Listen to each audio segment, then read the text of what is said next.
Growing up with Aspergers, one does have a unique perspective to analyze culture in a way no one else can. You're always outside of it for the most part, always slightly off and never completely a part of it, kind of like a tourist in your own nation. One of the most striking things you can notice, if you're looking for it, is how different cultures can have an activity that in their culture is completely fair, but when the two cultures meet, one of the parties is often taken advantage of.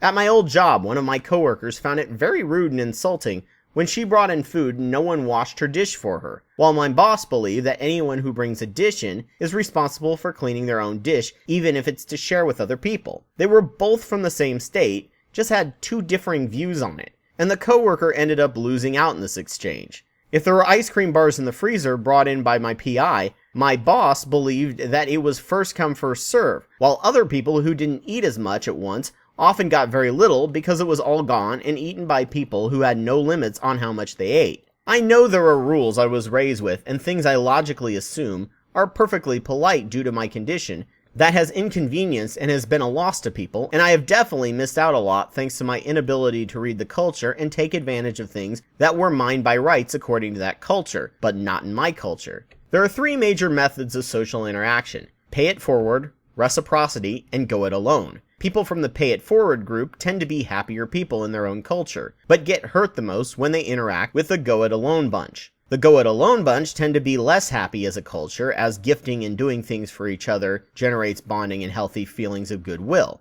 The go it alone types have often been burnt by people around them, and they are less trustful, more cynical, and more self-reliant. But they also have very few bonds and friends and lower levels of community engagement, which creates a weaker society overall. They're not bad people, just more likely to assume that people are out to screw them over, or will screw them over if they rely on other people. And while the pay-it-forward people expect their culture to take care of them when they need it most because other people will take the initiative to help them out while paying it forward to you. A great example of this system is basically anywhere 50 miles away from a heavily populated military base or busy center of commerce. Everyone is sure that no one knows how to drive except for them. My old roommate would basically speed and tailgate people, but got furious at people because they ignored his turn signal and didn't let him over, both traits of driving in whichever Californian city he was from. To me, tailgating was a much bigger offense, and while dickish, not slowing down to let someone over in a lane was not nearly as dangerous and impolite as tailgating. In these areas, you have people from all over the nation, each with their own driving culture, and none of them can figure out how the other culture will react, even though they all technically follow the same traffic rules. It's a mixed bag, and you'll either lose out or gain from someone's generosity from each person you interact with on the road. A final example used would probably be friendship. Indiana's a weird place, probably because we started out as a very rural place.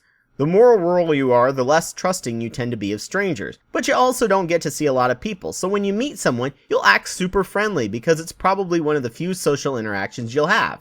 We're incredibly friendly to people we meet and make casual conversation with our cashiers and random person in line. But making deep, long-lasting friendships or just casual friends to hang out with is a bit on the weird side. If we say we should hang out sometime, that often means we won't actually hang out, we're too busy, but it'd be nice if we did. Learning how to cut through this culture is actually quite difficult, and people from out of state assume we are the friendliest, most generous people on the planet until they try and get deeper into our lives, and that kinda weirds us out. Germany seems to be our complete opposite counterpart. To a complete stranger, they barely smile or make small talk and act much more reserved, but when they get to know you, they become your best friend and really open up, saying, "We should hang out sometime," means, "We're going to hang out sometime, give me a time and date." Mind you, they also have way more paid vacation than us, which allows for much more time for people to visit. We have inadvertently offended certain people here in Virginia who mistake our Hoosier friendliness for opening up and being their best friend. They feel like we've made a connection.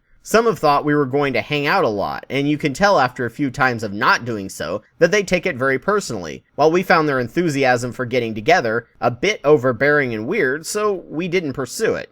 We're also in the South, so they appeared to want to know and pry into every aspect of your life, which immediately made us suspicious of what kind of a passive-aggressive politics they were going to play. We tend to view a friend where if you hang out once a week, that's amazing, that you could fit them into your busy life.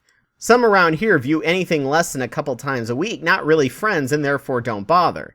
Russians viewed America's initial friendliness as completely fake, and therefore you shouldn't trust Americans. Mind you, if you grew up with a KGB, even out of the middle of the country, you wouldn't trust a new stranger. And what's funny is, all my life I had issues making friends because I never figured out the secret formula or the right song and dance of social nuance needed to make friends in Indiana. I always hated it. It's probably the most difficult area for people with Aspergers to make friends. But now as an adult, it's so ingrained into my very cultural core that breaking the go-it-alone mindset is incredibly difficult. Of course, near DC, people move in and out so much that taking time to make relationships and build community barely seems worth it to a lot of people, which creates its own weird dynamic clash. Columbus viewed the Arawak Indians' pay-it-forward mindset as childish, naive, and therefore inferior and easy to enslave. It makes for a happier nation if everyone's doing it, but when cultures clash, someone always loses out.